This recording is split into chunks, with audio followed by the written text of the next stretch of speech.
tey ubbi nañ benn session defoon première session conseil municipal waroon na voter benn autorisation spéciale mais aussi ak benn compte administratif juste pour permettre au maire effectivement d'être éligible au PACASEN. La Médina était léger et il fallait rapidement aller dans l'urgence pour au moins aider la commune pour qu'il puisse être éligible. C'est pourquoi nous avons eu le temps d'examiner au cours de cette séance le compte administratif pour pouvoir l'adapter et le voter pour permettre au maire d'être éligible au PACASEN.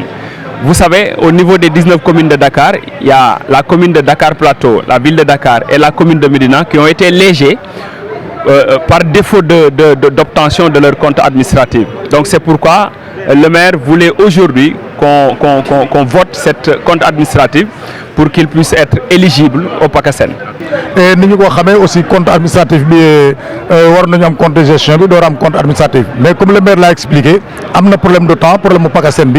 Les faits qu'on a voté le compte administratif pour que le PACASEN c'est un peu compliqué. Mais les conseils aussi ont compris, ils ont voté le compte administratif à l'unanimité. Moi, il y a avancé Médina. Nous savons pour Médina, il y a un vote de budget, c'est urgent.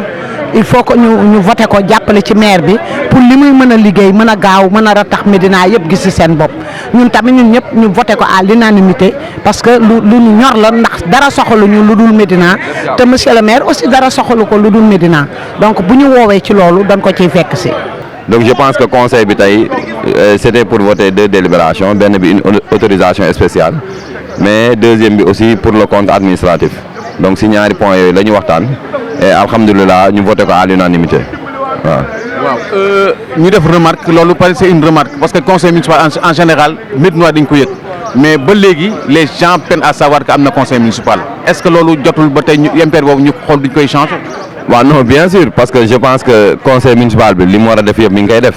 parce que aussi bu ñu xoolee xam nañ ne conseil bi continuité la par exemple si je prends l'exemple du compte administratif bi nga xam ne aujourd'hui adopté nañ ko à l'unanimité. J'ai bien aimé vraiment le conseil bi am tay parce que ça c'était vraiment explicite dafa leer dafa mel ni nga ni asamaan ñu tiim. lan nga mën a wax Médinois yi xam dañuy seetaan conseil municipal bi nga xam ne yéen moom ngeen nekk teewal leen ci lan ngeen leen mën a wax. mais li mu leen mën a wax rek mooy ni que ñun li ñu sant ñun ñu ngi koy def comprendre li ñu sant ñu ngi koy def dañu sant à ce qu'on veille sur le legs médinois ñu ngi koy def xam nga les dépenses les investissements les chantiers mais loolu yëpp ñu ngi ciy bàyyi xel ñu ngi koy def ñu ngi koy saytu bu baax lépp jaar yoon pour l'instant. Le conseil municipal se constitue davantage en famille te loolu moo am solo mooy suñu tànku démb yi ñu amoon pour la Médina loolu du fi dañ mooy Médina tant que ñu ngi nekk benn famille je pense que mën nañu ànd liggéey pour njëriñu communauté bi te loolu man moom laa waxoon dès le départ mooy ni muy waxee bu méngoog ni muy jëfee rek ñun amuñ ci benn problème tant que la procédure est en bonne et due forme ñun il aura toute notre approbation et toute l'approbation du conseil municipal et que li ñu gisagum wax dëgg yàlla dal na suñu xel moo tax effectivement nous tentons d'accompagner le maire pour qu'il puisse vraiment faire le travail convenablement pour permettre à la commune d'être éligible sur beaucoup de programmes yi nga xamante ne c'est des fonds de concours ay fonds de dotation.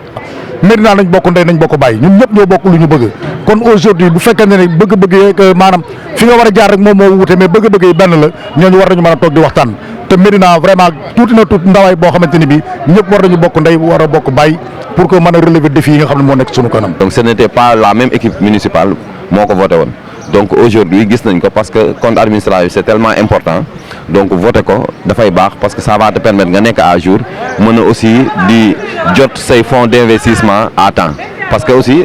il faut qu'on signale une chose si le vote du compte administratif est un peu retardé je pense que tu n'auras pas les fonds de PACASEN. lu ñu am lu population bi soxla dañuy dem envers ñoom bu dee lu ñu mën a faj la ñu faj ko bu dee lu ñu mënul faj la ñu dem ci ñi nga xam ne xëy na ñoo ñu ci ëpp xam-xam wala ëppale ñu ci ñu dem ñaan leen tàllal leen loxo pour ñu defar Médina ndax defar Médina mooy sunu yite.